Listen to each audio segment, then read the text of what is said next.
Welcome to Appetite for the Outdoors. I'm Chef Paul Rhodes and we're cooking with Carolina Cooker today. So what we're going to be cooking today is a blueberry crisp. What we're going to do is we're going to take some butter, we're going to take some oatmeal, we'll pour right in there, a little bit of flour, some cinnamon, and then brown sugar.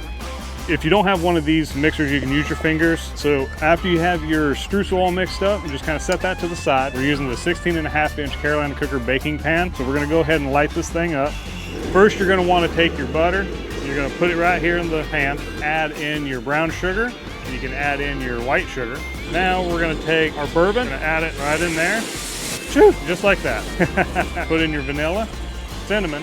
We're going to put in our cornstarch and add your blueberries, add our lemon zest, and then we're going to go ahead and add our streusel to it.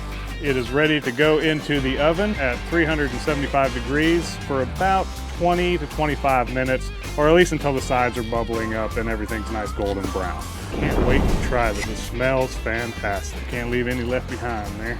Well, there we go. Blueberry crisp using Carolina Cooker equipment. I hope you guys enjoy the recipe. It's a great summertime dish. Thank you for watching, and we will see you next time on Appetite for the Outdoors.